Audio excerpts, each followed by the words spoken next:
ದ್ವಾಪರವಾಗುವುದು. ಭಾರತ ಕಣ್ಣಲಿ ಕುಣಿಯುವುದು, ಮೈಯಲಿ ಮಿಂಚಿನ ಹೊಳೆ ತುಳುಕಾಡುವುದು.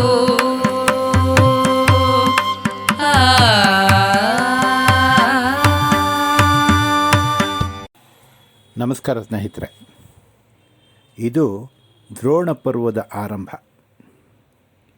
ಭೀಷ್ಮಾಚಾರ್ಯರು ಮಹಾಭಾರತದ 10 ದಿನ ಕೌರವರ ದಳಪತಿಯಾಗಿ ಯುದ್ಧ ಮಾಡಿ ಕೊನೆಗೆ ಶಿಖಂಡಿಯನ್ನು ಮುಂದೆ ನಿಲ್ಲಿಸಿದಾಗ ಶಸ್ತ್ರತ್ಯಾಗ ಮಾಡ್ತಾರೆ. ಆ ಕತೆ ಗೊತ್ತಿದೆ. ಆಮೇಲೆ ಅರ್ಜುನನ ಬಾಣಗಳಿಂದ ಜರ್ಜರಿತರಾಗಿ ಸರಳ ಮಂಚವನ್ನು ಏರ್ತಾರೆ. ಅಲ್ಲಿಗೆ 10 ದಿವಸದ ಯುದ್ಧದ ನಂತರ ಭೀಷ್ಮಾಚಾರ್ಯರ ದಳಪತಿತ್ವ ಮುಗಿದು ಹೋಗುತ್ತೆ. ದುರ್ಯೋಧನನಿಗೆ ಬಹಳ ವ್ಯಥೆಯಾಗುತ್ತೆ. ಭೀಷ್ಮರ ಮೇಲೆ ಅವನು ತುಂಬ ವಿಶ್ವಾಸವಿಟ್ಟಿದ್ದ. ಅವರನ್ನು ದಳಪತಿಯಾಗಿ ಪಟ್ಟಾಭಿಷೇಕ ಮಾಡುವಾಗ ಅವರಿಗೆ ಹೇಳಿದ್ದ, ಈಶ್ವರನ ಸಮ ನೀವು, ನಿಮ್ಮಂಥವರು ನನ್ನನ್ನು ರಕ್ಷಿಸುವುದಕ್ಕಿರುವಾಗ ನನಗಿನ್ಯಾವ ಭಯ? ಪಾಂಡವರು ದಡ್ರು, ನಮ್ಮ ಮೇಲೆ ಯುದ್ಧಕ್ಕೆ ಬರ್ತಾ ಇದ್ದಾರೆ, ಅವ್ರಿಗೆ ಗೊತ್ತಿಲ್ಲ ಭೀಷ್ಮನನ್ನು ರಕ್ಷಣೆಗಿದ್ದಾನೆ ಅಂಥೇಳಿ ಭೀಷ್ಮರನ್ನು ಮೇಲಿಟ್ಟಿದ್ದ. ಅಷ್ಟೇ ವಿಶ್ವಾಸವನ್ನು ಕೂಡ ಭೀಷ್ಮರ ಪರಾಕ್ರಮದ ಮೇಲೆ ಹೊಂದಿದ್ದ ಅವನು. ಅವರನ್ನು ಮೀರಿಸಿ ನಮ್ಮನ್ನು ಗೆಲ್ಲೋಕ್ಕೆ ಸಾಧ್ಯವೇ ಪಾಂಡವರು ಅಂತ. ಆದರೆ ಈಗ ಭೀಷ್ಮಾಚಾರ್ಯರು ಸರಳ ಮಂಚವನ್ನು ಏರಿ ಆಯಿತು. ಭೀಷ್ಮರ ಅಧ್ಯಾಯ ಯುದ್ಧದ ಮಟ್ಟಿಗೆ ಮುಗಿದೋಯ್ತು. ಆವಾಗ ಯೋಚನೆ ಮಾಡ್ತಾನೆ, ಮರುದಿನ ಬೆಳಗ್ಗೆ ಯುದ್ಧಕ್ಕೆ ತಯಾರಾಗಬೇಕು. ಯುದ್ಧಕ್ಕೆ ತಯಾರಾಗಬೇಕಾದ್ರೆ ಮುಂದಿನ ನಾಯಕ ಯಾರು ಅಂತ ತೀರ್ಮಾನ ಆಗಬೇಕು. ಆದ್ದರಿಂದ ಅವತ್ತು ರಾತ್ರಿಯೇ ಒಂದು ಸಭೆಯನ್ನು ಕರೀತಾನೆ. ತನ್ನ ಕಡೆಯ ಎಲ್ಲ ರಾಜರುಗಳನ್ನು, ವೀರರುಗಳನ್ನು ಬರಿಮಾಡಿ ರಾತ್ರಿಯ ಒಂದು ಸಭೆಯನ್ನು ಕರೀತಾನೆ. ಆ ಸಭೆಗೆ ಎಲ್ಲರೂ ಬರ್ತಾರೆ. ದ್ರೋಣ, ಅಶ್ವತ್ಥಾಮ, ಶಕುನಿ, ವಿಕರ್ಣ, ಸುಕೇತು, ಭೂರಿಶ್ರವ, ಜಯದ್ರಥ ಎಲ್ಲರೂ ಬರ್ತಾರೆ. ಬಂದಾಗ ಕರ್ಣನು ಬರ್ತಾನೆ. ಕರ್ಣ ಬಂದಾಗ ದುರ್ಯೋಧನನಿಗೆ ಮತ್ತೆ ಆತ್ಮವಿಶ್ವಾಸ ಚಿಗುರುತ್ತೆ. ಇತ್ತ ಬಾರೈ ಕರ್ಣ, ಕುರುಕುಲ ಮತ್ತ ವಾರಣ ಕುಳ್ಳಿರೈ, ಬಾ ಇತ್ತ ಬಾ ತನ್ನಾಣೆನುತ್ತವೆ ಸೆರಗ ಹಿಡಿದೆಳೆದು. ಬಾ ಬಾ ಇಲ್ಲೇ ಕೂತ್ಕೋ ಕರ್ಣ, ಬಾ, ನೀನೇ ನನಗೆ ಮುಂದಿನ ಆಶ್ವಾಸನೆ. ನನಗೆ ಇರುವ ಆತ್ಮವಿಶ್ವಾಸ ನಿನ್ನಿಂದ. ಮುಂದಿಂದೇನು ಮಾಡಬೇಕು ಹೇಳು ಅಂತ ಹೇಳ್ತಾನೆ. ಆವಾಗ ಕರ್ಣ ದುರ್ಯೋಧನನ ಸಮಾಧಾನ ಪಡಿಸ್ತಾನೆ. ಯಾಕೆ ಹೆದರ್ತೀಯ? ಇಷ್ಟೊಂದು ಹೆದರಿದೀಯಾ? ಭೀಷ್ಮ ಹೋದ ಅಂಥೇಳಿ ಇಷ್ಟೊಂದು ಹೆದರಿದೀಯ ನೀನು? ಜೀಯ ದುಗುಡವಿದೇಕೆ ಬಿಡು, ಗಾಂಗೇಯ ನಳುಕಿದರೇನು, ಕಾಣಿಯ ಬೀಯದಲ್ಲಿ ಬಡಬಹುದೇ ಕನಕಾಚಲ ನಿಧಾನಿಸಲು. ಅವನಿಗೆ ಮನಸ್ಸಿಗೆ ಸಮಾಧಾನವಾಗುವಂಥ ಮಾತುಗಳನ್ನು ಕರ್ಣ ಆಡ್ತಾನೆ. ಏನು ದುರ್ಯೋಧನ, ಇಷ್ಟೊಂದು ಹೆದರ್ಕೋತಾ ಇದೀಯ? ಯಾಕೆ ಯೋಚನೆ ಮಾಡ್ತೀಯ? ಭೀಷ್ಮ ಒಬ್ಬ ಹೋದ್ರೇನು, ನಿನ್ನ ಸೈನ್ಯ ಇದೆಯಲ್ಲ ಸಮುದ್ರ, ಕನಕಾಚಲಕ್ಕೆ ಸಮ, ಅಂದರೆ ಚಿನ್ನದ ಬೆಟ್ಟ. ಕಾಣಿಯ ಬೀಯದಲ್ಲಿ ಬಡಬಹುದೇ ಕನಕಾಚಲ. ಒಂದು ಕಾಸನ್ನು, ಒಂದು ಸಣ್ಣ ನಾಣ್ಯವನ್ನು ಖರ್ಚು ಮಾಡಿಬಿಟ್ರೆ ಅದರಿಂದ ಕನಕಾಚಲ, ಹೇಮ ಪರ್ವತ, ಚಿನ್ನದ ಪರ್ವತ ಬಡವಾಗ್ತದೇನೋ. ನಿನ್ನ ಕಡೆ ಎಷ್ಟೊಂದು ವೀರರಿಲ್ಲ, ಯಾಕೆ ಯೋಚನೆ ಮಾಡ್ತೀಯ? ಇಷ್ಟೊಂದು ಪರಿವಾರ ನಿನ್ನ ಜೊತೆ ಇರೋವಾಗ ನಾನೂ ಇದ್ದೀನಿ, ಈ ಶತ್ರುಗಳನ್ನು ಸದೆ ಬಡಿಯಬಹುದು, ಯೋಚನೆ ಮಾಡಬೇಡ ಅಂತ ಹೇಳ್ತಾನೆ. ದುರ್ಯೋಧನನಿಗೆ ಮನಸ್ಸಿಗೆ ಸ್ವಲ್ಪ ಸಮಾಧಾನ ಆಗುತ್ತೆ. ಬಾ ಮುಂದಿನದು ಯೋಚನೆ ಮಾಡೋಣ ಅಂತ ಹೇಳ್ತಾನೆ. ಆಗ ಕರ್ಣ ಹೇಳ್ತಾನೆ, 1 ನಿಮಿಷ ನಿಧಾನ ಮಾಡು, ನನಗೊಂದು ಜವಾಬ್ದಾರಿ ಇದೆ, ನಾನು ಮಾಡಬೇಕಾದ ಕೆಲಸ ಒಂದಿದೆ. ಅನಗತ್ಯವಾಗಿ ಭೀಷ್ಮಾಚಾರ್ಯರ ಜೊತೆ ನಾನು ವಿವಾದವನ್ನು ಮಾಡಿಕೊಂಡೆ. ಭೀಷ್ಮರ ಪಟ್ಟಾಭಿಷೇಕವನ್ನು, ಅವರನ್ನು ದಳಪತಿಯಾಗಿ ಪಟ್ಟಾಭಿಷೇಕ ಮಾಡುವಂಥ ಸಂದರ್ಭದಲ್ಲಿ ಅನಗತ್ಯವಾಗಿ ಅವರ ಜೊತೆ ವಿವಾದ ಮಾಡಿಕೊಂಡೆ. ಅದು ನನ್ನ ಮನಸ್ಸನ್ನು ಕೊರೀತಾ ಇದೆ. ಆದ್ದರಿಂದ ನಾನು ಭೀಷ್ಮನನ್ನು ನೋಡಿ ಬರಬೇಕು ಅಂಥೇಳಿ ಆ ರಾತ್ರಿಯಲ್ಲಿಯೇ ಭೀಷ್ಮನನ್ನು ನೋಡೋದಕ್ಕೆ ಹೋಗ್ತಾನೆ. ಬಹಳ ಸುಂದರವಾಗಿದೆ ಆ ಪ್ರಸಂಗ. ಕತ್ತಲೆಯಲ್ಲಿ ಭೀಷ್ಮನನ್ನು ಹುಡುಕೊಂಡು, ಎಲ್ಲಿದ್ದಾರೆ ಭೀಷ್ಮರು? ಯುದ್ಧಭೂಮಿಯಲ್ಲಿ ಇರಬೇಕು ತಾನೆ. ಆ ಸರಳ ಮಂಚದ ಮೇಲೆ ಮಲಗಿರುವಂತಹ ಭೀಷ್ಮರನ್ನು ಕರ್ಣ ನೋಡೋದಕ್ಕೆ ಹೋಗ್ತಾನೆ. ಭೀಷ್ಮರು ಇರುವಂಥ ಜಾಗವನ್ನು ಹುಡುಕಿ ಅಲ್ಲಿ ಹೋಗಿ ನೋಡ್ತಾನೆ. ಸರಳ ಮಂಚವ ಹೊದ್ದಿ ಭೀಷ್ಮನ ಚರಣ ಕಮಲವ ಹಿಡಿದು ನೊಸಲಿನೊಳು ಒರೆಸಿಕೊಂಡನು ನಾದಿದನು ಕಂಬನಿಯೊಳಂಘ್ರಿಗಳ. ಕರ್ಣನ ವ್ಯಕ್ತಿತ್ವ ಎಷ್ಟು ಉಜ್ವಲವಾಗಿದೆ ಈ ಸಂದರ್ಭದಲ್ಲಿ ಅಂದರೆ, ಆ ಭೀಷ್ಮರ ಸರಳ ಮಂಚದ ಹತ್ತಿರ ಹೋಗಿ ಅವರ ಪಾದವನ್ನು ಹಿಡಿದುಕೊಂಡು ಹಣೆಗೊತ್ತಿಕೊಂಡು ಕಣ್ಣೀರನ್ನು ಸುರಿಸ್ತಾನೆ. ಕರುಣಿಸೈಗಾಂಗೇಯ ಕರುಣಾಶರಧಿಯೈ ಖಳತಿಲಕ ಕರ್ಣನ ದುರುಳತನವನು ಮರೆದು ಮೆರೆವುದು ನಿಮ್ಮ ಸದ್ಗುಣವ. ಭೀಷ್ಮ, ನನ್ನನ್ನು ಕ್ಷಮಿಸು. ನೀನು ಕರುಣಾಶಲಧಿ, ನಾನು ಖಳತಿಲಕ, ದುಷ್ಟ, ನಾನು ಅಯೋಗ್ಯ. ನನ್ನ ಎಲ್ಲ ಕೆಟ್ಟತನವನ್ನು ಮರೆತು ನನ್ನನ್ನು ನೀನು ಕ್ಷಮಿಸಿ ಕಾಪಾಡಬೇಕು. ನೀನು ಉದಾರವಾದ ಹೃದಯ ಇರುವವನು, ನನ್ನನ್ನು ಕಾಪಾಡು. ಆವಾಗ ಭೀಷ್ಮರಿಗೆ ಹೃದಯಾಂಬುಜದ ಪೀಠದ ವನಜನಾಭ ಧ್ಯಾನ ಸುದೆಯಲಿ ಇದ್ದಂಥ ಭೀಷ್ಮರು, ಅಂದರೆ ಸರಳ ಮಂಚಕ್ಕೆ ಹೋದಾಗಿಂದ ಅವನಿಗೆ ನಾರಾಯಣನ ಧ್ಯಾನವನ್ನು ಒಂದನ್ನೇ ಭೀಷ್ಮಾಚಾರ್ಯರು ಮಾಡ್ತಾ ಇದ್ದಾರೆ. ಇವನು ಕಣ್ಣೀರು ಹಾಕಿ ಮಾತಾಡಿಸಿದ ಮೇಲೆ ಈ ಕಡೆಗೆ ಗಮನ ಬರುತ್ತೆ ಭೀಷ್ಮಾಚಾರ್ಯರಿಗೆ. ಆವಾಗ ಹೊಂಗಿದ ಕರ್ಣ ಹೊರೆಯೇರಿತ್ತು ನಿಮಿಷದಲ್ಲಿ. ಈ ಕಡೆಗೆ ಗಮನ ಆಗಿ ಆ ಆನಂದದಿಂದ ಈ ಕಡೆಗೆ ಕರ್ಣನ ಕಡೆಗೆ ಗಮನವನ್ನು ಹರಿಸ್ತಾರೆ. ಅಳಲದಿರು ಬಾ ಮಗನೇ, ಕರ್ಣನನ್ನು ಸಂಬೋಧಿಸ್ತಾನೆ ಭೀಷ್ಮ. ಬಾ ಮಗನೇ, ಹೆದರಬೇಡ, ಅಳಬೇಡ, ಬಾ. ಕುರುಕುಲ ತಿರಕನ ಅವಸರದಾನೆ ರಿಪು ಮಂಡಳಿಕ ಮಸ್ತಕ ಶೂಲ ಬಾರೈಕರ್ಣ ಬಾ ಎನ್ನುತ್ತ. ನೀನು ದುರ್ಯೋಧನನ ಅವಸರದ ಆನೆ, ಅವನಿಗೆ ಬಲಗೈಯಾಗಿರುವಂತಹ ಪಟ್ಟದ ಆನೆ ಇದ್ದಾಗಿದ್ದೀಯ ನೀನು. ರಿಪುಮಂಡಳಿಕ ಮಸ್ತಕ ಶೂಲ, ರಿಪುಮಂಡಳಿಕರ ಶತ್ರು ರಾಜರುಗಳಿಗೆ ಅವರ ತಲೆ ಮೇಲೆ ಇರತಕ್ಕಂಥ ಶೂಲ ಇದ್ದ ಹಾಗೆ ನೀನು ದುರ್ಯೋಧನನಿಗೆ ದೊಡ್ಡ ಆಸ್ತಿ. ಬಾ, ಯಾಕಳ್ತೀಯ. ಕೋಮಲ ತಳದಿ ಮೈದಡವಿದನು, ಅವನನ್ನು ಬೆನ್ನು ತಟ್ಟಿ ಅವನ ಮೈಯನ್ನು ತಡವಿ, ಕೌರವನುಳಿವು ನಿನ್ನದು ಕಂದ ಕದನವ ಜಯಿಸು ಹೋಗೆಂದ. ಕೌರವನ ಉಳಿವು ನಿನ್ನದು ಕರ್ಣ, ಈಗ ನಿನ್ನ ಜವಾಬ್ದಾರಿ, ನಿನ್ನ ಹೊಣೆಗಾರಿಕೆ ಕೌರವನನ್ನು ಕಾಪಾಡೋದು, ಯುದ್ಧವನ್ನು ಗೆಲ್ಲು ಹೋಗು, ನಾನು ಹೇಳ್ತೀನಿ.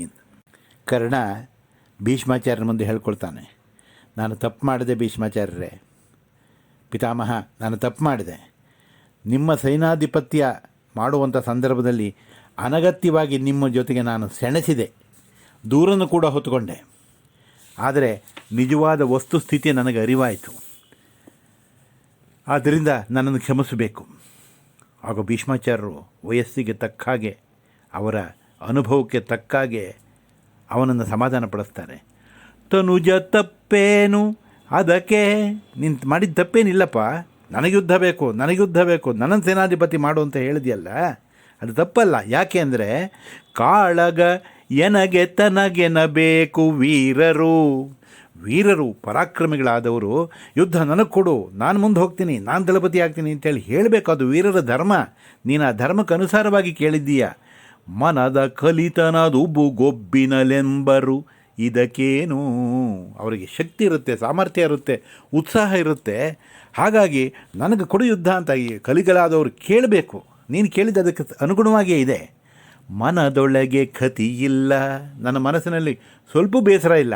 ಅವಾಗೇನೋ ಮಾತಾಡಿರಬಹುದು, ಆದರೆ ನೀನು ಕೇಳಿದ್ದು ಸಹಜವಾಗಿದೆ. ಒಬ್ಬ ವೀರನಿಗೆ ಸರಿಯಾದದನ್ನೇ ಕೇಳಿದೀಯ. ದುರ್ಯೋಧನ ನೃಪತಿಯೋಪಾದಿ ನೀ ಬೇರೆನಗೆ ಲೋಗನೆ ಕಂದ. ದುರ್ಯೋಧನ ನನಗೆ ಹೇಗೋ ನೀನು ಹಾಗೆ ಕರ್ಣ, ನೀನು ಬೇರೆಯವನಲ್ಲ ನನಗೆ. ನೀನು ಸರಿಯಾಗಿ ಕೇಳಿದ್ದೀಯಾ. ನಿನ್ನ ಬಗ್ಗೆ ನನ್ನ ಮನಸ್ಸಿನಲ್ಲಿ ಸ್ವಲ್ಪ ಬೇಸರ ಇಲ್ಲ. ಯುದ್ಧ ಮಾಡು, ಗೆಲ್ಲು ಹೋಗು, ನಾನು ಆಶೀರ್ವಾದ ಮಾಡ್ತೀನಿ. ಕರ್ಣ ಹೇಳ್ತಾನೆ, ನೀವು ಹೇಳೋದು ನಿಜ, ಆ ಉತ್ಸಾಹ ಒಳ್ಳೆಯದು, ಯುದ್ಧ ನನಗೆ ಬೇಕು, ನನಗೆ ಅವಕಾಶ ಬೇಕು ಅಂತ ಕೇಳೋದು ಸರಿ. ಆದರೆ ಸಮಾನರಲ್ಲಿ ಸೆಣಸಬೇಕು. ನನ್ನ ಥರದವನೇ ಬೇರೆಯವನಿಗೆ ಕೊಟ್ಟಿದ್ದಿದ್ರೆ ನಾನು ಕೇಳೋದು ಸಹಜ. ಆದರೆ ಮೇಳವೇ ಗುರು ದೈವದಲ್ಲಿ ಕಟ್ಟುವರೆ ಬಿರುದುಗಳ, ಗುರುಸ್ಥಾನದಲ್ಲಿದ್ದವ್ರ ಜೊತೆ, ದೈವಸ್ಥಾನದಲ್ಲಿದ್ದವ್ರ ಜೊತೆ ನಾವು ಹೋರಾಟ ಮಾಡೋಕ್ಕೆ ಹೋಗಬಾರ್ದು. ಅದು ನನ್ನ ತಪ್ಪು. ನೀನು ಗುರುಸ್ಥಾನದಲ್ಲಿದ್ದೆ, ಆಗ ನೀನು ನಿಜವಾಗಿ ಯೋಗ್ಯನಾದಂತಹ ವ್ಯಕ್ತಿ ಸೇನಾಧಿಪತ್ಯಕ್ಕೆ. ಏನೂ ಹಿಂದೆ ಮುಂದೆ ಗೊತ್ತಿಲ್ಲದಲೇ ಆ ಸಭೆಯಲ್ಲಿ ನಾನು ಆ ಥರ ಮಾತಾಡದೆ, ನನ್ನ ತಪ್ಪನ್ನು ಮನಸ್ಸಿಬಿಟ್ಟು ನಿನ್ನ ಘನತೆಯನ್ನು ಮೆರೆ ನೀನು ಅಂತ ಹೇಳ್ತಾನೆ. ಆಗ ಭೀಷ್ಮ ಹೇಳ್ತಾನೆ, ನೋವು ಮನದೊಳಗುಳ್ಳಡೆ ಆ ರಾಜೀವಲೋಚನ ನಾಣೆ ಮಗನೇ. ನನ್ನ ಮನಸ್ಸಿನಲ್ಲಿ ಸ್ವಲ್ಪವಾದರೂ ನಿನ್ನ ಬಗ್ಗೆ ನೋವಿದ್ದರೆ ಶ್ರೀಕೃಷ್ಣನ ಆಣೆ, ಖಂಡಿತವಾಗಿಯೂ ಇಲ್ಲ. ಜೀವ ಕೌರವನಲ್ಲಿ ಕರಗುವುದು ಏನ ಹೇಳುವೆನು. ಏನೋ ಒಂದು ಮನಸ್ಸಿನಲ್ಲಿ ಯಾವಾಗಲೂ ನನ್ನ ಮನಸ್ಸು ಕೌರವನಿಗೋಸ್ಕರ ಕರಗ್ತಾ ಇರುತ್ತೆ. ಅವನಿಗೆ ಒಳ್ಳೇದಾಗಲಿಲ್ವಲ್ಲ, ಅವನು ಬದುಕಬೇಕು, ಅವನ ಬದುಕು ಸರಿ ಹೋಗಬೇಕು ಅಂತ ಯಾವಾಗಲೂ ಯೋಚನೆ ಮಾಡ್ತಾ ಇರ್ತೀನಿ ನಾನು. ಅವನ ಬಂಧು ಯಾರೋ ಅವನು ನನಗೂ ಬಂಧು. ನೀನು ಕೌರವನಿಗೆ ಅಷ್ಟೊಂದು ಪ್ರೀತಿಯಿಂದ ಇರತಕ್ಕಂಥ ಮನುಷ್ಯ, ಅವನನ್ನು ಅತ್ಯಂತ ಪ್ರೀತಿಸುವಂಥ ಮನುಷ್ಯ, ಅವನ ಕಾಳಜಿಯನ್ನು ನೀನು ವಹಿಸ್ಕೊಂಡಿರುವಂಥ ಮನುಷ್ಯ. ನಿನ್ನ ಬಗ್ಗೆ ನಾನು ಯಾಕೆ ಬೇಸರ ಮಾಡಿಕೊಳ್ಳಿ? ನಿನ್ನ ಬಗ್ಗೆ ನನಗೆ ವಿಶ್ವಾಸ ಇದೆ. ಆವ ಪರಿಯಿಂದ ಅವನನ್ನು ಉಳುಹುವ ಹದನ ಮಾಡೋ. ಹೇಗಾದರೂ ಮಾಡಿ ದುರ್ಯೋಧನ ಹಾಳಾಗದ ಹಾಗೆ, ಅವನು ಉಳ್ಕೊಳ್ಳೋ ಹಾಗೆ ಏನಾದರೂ ಒಂದು ವ್ಯವಸ್ಥೆ ಮಾಡು ಕರ್ಣ. ಅವಾಗ ಕರ್ಣ ಹೇಳ್ತಾನೆ, ಎನ್ನ ಹವಣೆ ಭೀಷ್ಮಾಚಾರ್ಯರೇ, ನೀವು ಹೇಳೋದು ನಿಜ, ಆದರೆ ಅದು ನನ್ನ ಕೈಲಿದೆಯಾ? ಹಾಗೆಯ ಗೆಲ್ಲುವಡೆ ನಿನ್ನ ಒಂದಿಗರಿರಲು ನೂಕದು. ನಿನ್ನಂಥ ಮಹಾಮಹಿಮರು ಇದ್ದಾಗಲೇ ಆಗದೇ ಇರುವಂಥ ಕೆಲಸ ನನ್ನ ಕೈಲಿ ಯುದ್ಧವನ್ನು ಗೆಲ್ಲಕ್ಕಾಗತ್ಯೇ? ತನ್ನ ಸಾಹಸವೆಲ್ಲಿ ಪರ್ಯಂತಹುದು ಕದನದಲ್ಲಿ. ಯಾವ ಮಹಾವೀರ ನಾನು, ನನ್ನ ಸಾಹಸ ಎಲ್ಲಿವರೆಗೆ ಹೋಗಬಹುದು? ಆದರೆ ಅಲ್ಲಿ ಒಂದು ಮುಖ್ಯವಾದ ವಿಷಯ ಏನು? ಕೃಷ್ಣನವರಿಗೆ ಗನ್ನಕಾರನು, ಯಾವಾಗಲೂ ಅವರನ್ನು ರಕ್ಷಣೆ ಮಾಡ್ತಾ ಇರುವಂಥವನು ಶ್ರೀಕೃಷ್ಣ. ನಾನು ಎಷ್ಟು ಹೋರಾಟ ಮಾಡಿದರೂ ಸಹ ಅಹಿತರ ನಿನ್ನು ಗೆಲ್ಲುವವರಾರು, ಜಯವೆಲ್ಲಿಯದು ನಮಗೆ. ಎಷ್ಟು ಪ್ರಯತ್ನ ಮಾಡಿದರೂ ಸಹ, ಎಂಥ ಪರಾಕ್ರಮಿಗಳಾದರೂ ಸಹ ಕೃಷ್ಣನನ್ನು ಮೀರಿಸಿ ಅವನ ರಕ್ಷಣೆಯನ್ನು ಭೇದಿಸಿ ಪಾಂಡವರನ್ನು ಗೆಲ್ಲೋದಕ್ಕೆ ನಮಗೆ ಸಾಧ್ಯವೇ? ಆಲವಟ್ಟದ ಗಾಳಿಯಲ್ಲಿ ಮೇಘಾಳಿ ಮುರಿಯುವುದೇ. ಆಲದ ಪತ್ರ, ಒಂದು ಆಲದ ಎಲೆಯನ್ನು ತಗೊಂಡು ಬೀಸಿಬಿಟ್ರೆ ಮೋಡ ಚೆದರಿ ಹೋಗುತ್ತೆಯೇ? ಬಿರುಗಾಳಿ ಬೇಕದಕ್ಕೆ. ಮಿಂಚು ಬುಳುವಿಗೆ ಸೋಲುವುದೇ ಕತ್ತಲೆಯ ಕಟಕವು. ಕವಿದಿರತಕ್ಕಂತಹ ಕರಾಳವಾದ ಕತ್ತಲೆ ಮಿಂಚು ಹುಳುವಿಗೆ ಸೋಲುತ್ತೆಯೇ? ಮಿಂಚು ಹುಳುವಿನ ಬೆಳಕಿಗೆ ಕತ್ತಲೆ ಮಾಯವಾಗಿಬಿಡುತ್ತೆಯೇ? ಖಂಡಿತ ಸಾಧ್ಯ ಇಲ್ಲ. ಸೀಳಬಹುದೇ ಸೀಸದುಳಿಯಲಿ ಶೈಲವನು. ಬೆಟ್ಟವನ್ನು ತುಂಡು ಮಾಡಬೇಕಾದರೆ ವಜ್ರಾಯುಧ ಬೇಕು. ಅದು ಬಿಟ್ಟು ಯಾವುದೋ ಒಂದು ಸೀಸದ ಲೋಹದಿಂದ ಮಾಡಿದ ಒಂದು ಉಳಿಯನ್ನಿಟ್ಟುಕೊಂಡು ನಾನು ಬೆಟ್ಟ ಮಾಡಿತೀನಿ ಅಂತ ಅನ್ನೋಕ್ಕೆ ಸಾಧ್ಯವೇ? ಹರಿಯೊಲಿದ ಮನುಜರ ಮೇಲೆ ಮುನಿದೇಗುವರು ಕೆಲಬರು.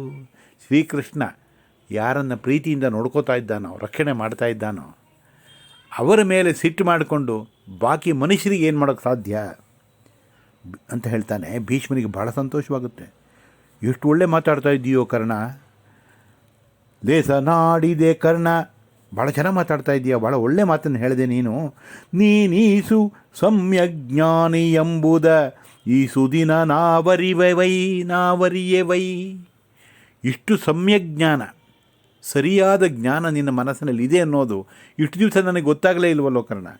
ಎಷ್ಟು ಸರಿಯಾಗಿ ಮಾತಾಡ್ತಾ ಇದ್ದೀಯಲ್ಲ. ನೀ ಸತ್ಕುಲೀನನಲ, ಕುಲೀನನಾದಂತಹ ವ್ಯಕ್ತಿ, ಸತ್ಕುಲದಲ್ಲಿ ಹುಟ್ಟಿದವನ ಮಾತನ್ನು ನೀನು ಇವತ್ತು ಆಡ್ತಾ ಇದ್ದೀಯಾ. ಆ ಸುಯೋಧನ ಗರುಹಿ, ಹೇಳು ದುರ್ಯೋಧನನಿಗೆ, ಹೇಳಿಬಿಟ್ಟು ಈಗಲಾದರೂ ಸಂಧಿಯನ್ನು ಮಾಡಿಕೊಳ್ಳಿ. ನನ್ನ ಕಥೆ ಅಂತೂ ಮುಗಿದೋಯ್ತು, ಮತ್ತೆ ಅದೇ ತಪ್ಪಾಗ್ತಾ ಹೋಗೋದು ಬೇಡ. ನೀನೇನಾದರೂ ಮಾಡಿ ಅವನ ಸಂಧಿ ಆಗುವ ಹಾಗೆ ಮಾಡಿ ಅವರಿಗೊಂದು ಸ್ವಲ್ಪ ರಾಜ್ಯ ಕೊಟ್ಟು ಯುದ್ಧವನ್ನು ತಡೆಯೋದಕ್ಕೆ ಸಾಧ್ಯವ ನೋಡು. ನೀನೆನಲೈಸಮೀರನು ಪಾಂಡವರ ಸಂಪ್ರತಿಯ ಮಾಡು. ನೀನು ಹೇಳಿದರೆ ದುರ್ಯೋಧನ ಮಾತು ತಪ್ಪಲ್ಲ, ನೀನು ಹೇಳಿದ ಮೇಲೆ ಒಪ್ಕೋತಾನೆ. ಆದ್ದರಿಂದ ಏನಾದರೂ ಮಾಡಿ ಪಾಂಡವರಿಗೂ ಅವನಿಗೂ ಸಂಧಿ ಆಗುವ ಹಾಗೆ ಮಾಡಿ ದುರ್ಯೋಧನನ ಉಳಿಸು. ಇದು 2ನೇ ಬಾರಿ ಕರ್ಣನಿಗೆ ಈ ಜವಾಬ್ದಾರಿ ಬರ್ತಾ ಇರೋದು. ಆಗ ಕರ್ಣ ಹೇಳ್ತಾನೆ, ಇದು ನನಗೆ ಹಿಂದೆ ಕೃಷ್ಣ ಹೇಳಿದಾಗಲೂ ಹೇಳಿದ್ದ, ಬಾ ಸಂಧಿ ಮಾಡು, ನೀನು ನನ್ನ ಜೊತೆ ಬಂದರೆ ಒಳ್ಳೆಯದು, ಬರದೇ ಇದ್ದರೆ ದುರ್ಯೋಧನನ ಮನಸ್ಸನ್ನು ತಿದ್ದಿ ಅವನು ಸಂಧಿಗೆ ಒಪ್ಪು ಹಾಗೆ ಮಾಡು. ನೀನು ಹೇಳಿದರೆ ಒಪ್ಕೊಳ್ತಾನೆ ದುರ್ಯೋಧನ ಅನ್ನೋ ಮಾತನ್ನು ಶ್ರೀಕೃಷ್ಣ ಜೊತೆ ಹೇಳಿರ್ತಾನೆ. ಆದರೆ ಈಗ ಭೀಷ್ಮರು ಅದೇ ಮಾತನ್ನು ಹೇಳ್ತಾರೆ. ಕರ್ಣ ಅದರಿಂದ ಹೊರತು. ಕರ್ಣ ಹೇಳ್ತಾನೆ, ನನ್ನ ಸ್ಥಾನ ಏನೋ ಆ ಸ್ಥಾನವನ್ನು ಮೀರಿದಂಥ ಪ್ರಯತ್ನ, ಮೀರಿದಂಥ ಮಾತುಗಳು, ಮೀರಿದಂಥ ನಡವಳಿಕೆ ನಾನು ಮಾಡೋಕ್ಕೆ ಹೋಗೋದಿಲ್ಲ. ಮಂತ್ರದ ಮಾತು ರಾವುತ ಪಾಯಕರಿಗೊಪ್ಪುವುದೇ. ಅವನ ಜೊತೆ ಸಂಧಿ ಮಾಡ್ಕೋಬೇಕು ಅನ್ನುವಂಥ ಮಾತು ಸೈನಿಕರಾದಂಥವ್ರು ಹೇಳುವಂಥದ್ದಲ್ಲ. ನಾನು ಒಬ್ಬ ಕೌರವನ ಒಬ್ಬ ಸೈನಿಕ, ಕಟ್ಟಾಳು. ಅವನಿಗೆ ಬೇಕಾದಂತಹ ಕೆಲಸವನ್ನು, ಅವನೇನು ಇಷ್ಟಪಡ್ತಾನೋ ಆ ಕೆಲಸವನ್ನು ಮಾಡುವಂಥ ಕೆಲಸ ಮಾತ್ರ ನನ್ನದು. ಈ ಸಂಧಿ ಮಾಡ್ಕೊಳ್ಳೋದಾಗಲಿ, ಆ ಪಾಂಡವರ ಜೊತೆ ಸಂಧಾನ ಮಾಡ್ಕೊಳ್ಳೋದಾಗಲಿ ನನ್ನದಲ್ಲ. ರಾಯನೊಲಿದುದ ಹಿಡಿವೆನು, ಒಲ್ಲದ ದಾಯವನು ಬಿಡುವೆನು, ನಿಜಾಭಿಪ್ರಾಯವಿದು. ಅವನು ಏನನ್ನು ಒಲಿತಾನೋ ಅದನ್ನು ನಾನು ಹಿಡ್ಕೊಳ್ತೀನಿ, ಅವನಿಗೆ ಯಾವುದು ಬೇಡ ಅನಿಸುತ್ತೋ ಅದನ್ನು ನಾನು ಬಿಡ್ತೀನಿ. ನನ್ನ ಅಭಿಪ್ರಾಯ ಇಷ್ಟೇ. ಸಂಪ್ರತಿಯ ನುಡಿ ತನಗಂಗವಲ್ಲೆಂದ. ಈ ಸಂಧಾನ ಮಾಡೋದು, ಇದು ಅವರಿಗೆ ಸಮಾಧಾನ ಮಾಡಿ ಅವರನ್ನು ಯುದ್ಧವನ್ನು ತಪ್ಪಿಸೋದು ನನ್ನ ಮಿತಿಯಲ್ಲಿ ಇದಿಲ್ಲ ಅನ್ನುವಂಥ ಮಾತನ್ನು ಭೀಷ್ಮರ ಆಶೀರ್ವಾದವನ್ನು ಪಡೆದು ಆ ರಾತ್ರಿಯಲ್ಲಿಯೇ ದುರ್ಯೋಧನನ ಆ ಸಭೆಗೆ ಬರ್ತಾನೆ ಕರ್ಣ. ಕಾಯ್ತಾ ಇರ್ತಾನೆ ದುರ್ಯೋಧನ. ಕರ್ಣ, ಏನು ಸಮಾಚಾರ? ನೀನು ಏನಂದ ಭೀಷ್ಮ ಏನು ಹೇಳಿಲ್ಲ, ಆಶೀರ್ವಾದ ಮಾಡಿ ಕಳಿಸಿದ್ದಾನೆ. ಹಾಗಾದರೆ ಯುದ್ಧ ಪ್ರಾರಂಭ ಆಗಬೇಕು, ಯಾರು ದಳಪತಿಯನ್ನು ಮಾಡಬೇಕು ನೀನೇ ಹೇಳು, ನಿನ್ನ ಅಭಿಪ್ರಾಯ ಏನು ಅಂತ ಹೇಳಿದ ತಕ್ಷಣ ಕರ್ಣ ಮೊದಲು ಮಾಡಿದ ತಪ್ಪನ್ನು ಈಗ ಮಾಡಲ್ಲ. ಸಂಪನ್ನ ಭುಜಬಲ ದ್ರೋಣನಿರಲು ಆರಿನ್ನೂ ಸೇನಾಪತಿಗಳೆಂದನು ಭೂಪತಿಗೆ ಕರ್ಣ. ಇನ್ನೇನು ಯೋಚನೆ ಮಾಡುವಂಥ ಪರಿಸ್ಥಿತಿಯೇ ಇಲ್ಲ. ಭೀಷ್ಮಾಚಾರ್ಯರು ಹೋದ ನಂತರ ಸಂಪನ್ನ ಭುಜಬಲ, ಅದ್ಭುತವಾದಂತಹ ಬಾಹುಬಲ ಇರತಕ್ಕಂತಹ ಇರುವಾಗ ಬೇರೆ ಯಾರೂ ಸೇನಾಧಿಪತಿ ಆಗೋಕ್ಕೆ ಸಾಧ್ಯವಿಲ್ಲ. ದ್ರೋಣರಿಗೆ ಸೇನಾಧಿಪತ್ಯವನ್ನು ಕೊಡು. ಬಹಳ ಚೆನ್ನಾಗಿ ವರ್ಣಿಸ್ತಾನೆ ಕುಮಾರವ್ಯಾಸ. ಪ್ರಭೆಯ ದಾರಿಗೆ ಸೂರ್ಯ ನಿದಿರೋಳು. ಸೂರ್ಯ ಎದುರುಗಡೆ ಇದ್ದಾಗ ಇನ್ಯಾವ ದೀಪವನ್ನು ಹಚ್ಚಿಡೋಕ್ಕಾಗತ್ತೆ? ಅಭವ ನಿರೆ ತಾನಾರು ಭುವನಕ್ಕೆ. ಬ್ರಹ್ಮ ಇರುವಾಗ ಈ ಪ್ರಪಂಚದ ಅಧಿಪತಿ ಇನ್ಯಾರು? ವೈಕುಂಠ ನಿದಿರೋಳು ಆರು ದೇವತೆಯೈ. ಶ್ರೀಮನ್ನಾರಾಯಣ ಇರುವಾಗ ಇನ್ಯಾವ ದೇವತೆ ಬೇಕು? ಹಾಗೆಯೇ ವಿಭವ ನದಿಗಳಿಗುಂಟೆ ಜಲಧಿಯ ರಭಸದಿದಿರಲಿ. ದೊಡ್ಡ ಸಮುದ್ರವೇ ಎದುರಿಗಿರುವಾಗ ಸಣ್ಣ ಸಣ್ಣ ನದಿಗಳಿಗೆ ವೈಭವ ಇರ್ತದೇನಪ್ಪ? ಸಮುದ್ರವೇ. ಆದ್ದರಿಂದ ನಮ್ಮ ಬಲದಲ್ಲಿ ಸುಭಟರಾರೈ ದ್ರೋಣ ನಿರುತಿರಲು. ದ್ರೋಣಾಚಾರ್ಯ ಎದುರುಗಡೆನೇ ಇಟ್ಕೊಂಡಿದ್ದೀಯಾ, ಯಾರು ಸುಭಟರು, ಯಾರು ಸೇನಾಧಿಪತಿ ಮಾಡೋಣ ಅಂಥೇಳಿ ಕಾಯ್ತಾ ಇದ್ದೀಯಲ್ಲ. ಯಾರೂ ಬೇಕಾಗಿಲ್ಲ. ದ್ರೋಣಾಚಾರ್ಯರಿಗೆ ಪಟ್ಟಾಭಿಷೇಕವನ್ನು ಮಾಡು, ಅವರೇ ಸಮರ್ಥವಾದ ವ್ಯಕ್ತಿ ಭೀಷ್ಮಾಚಾರ್ಯರ ನಂತರ ಅಂಥೇಳಿ ಕರ್ಣ ಸೂಚನೆ ಕೊಟ್ಟ ತಕ್ಷಣ ಎಲ್ಲರೂ ಅದನ್ನು ಅನುಮೋದಿಸ್ತಾರೆ. ದುರ್ಯೋಧನಿಗೂ ಸಂತೋಷವಾಗುತ್ತೆ. ಮತ್ತೊಂದು ವಿವಾದ ಆಗಲಿಲ್ವಲ್ಲ, ಸರಿಯಾದ ಸಮರ್ಥವಾದ ವ್ಯಕ್ತಿಯನ್ನು, ದ್ರೋಣಾಚಾರ್ಯರನ್ನು ಆ ಕ್ಷಣದಲ್ಲಿಯೇ ಬ್ರಾಹ್ಮಣರನ್ನು ಕರೆಸಿ ಅವರಿಗೆ ಸೇನಾಧಿಪತ್ಯದ ಪಟ್ಟವನ್ನು ವಹಿಸಿಕೊಡ್ತಾನೆ. ಮರುದಿನದಿಂದ ದ್ರೋಣಾಚಾರ್ಯರು ಆ ಸೈನ್ಯವನ್ನು ಮುನ್ನಡೆಸುವಂತಹ ತೀರ್ಮಾನ ಆಗ್ತದೆ. ರಂಗನಾಥ ಕಟ್ಟಾಯ, ಕುಮಾರವ್ಯಾಸ ಪ್ರತಿಷ್ಠೆ.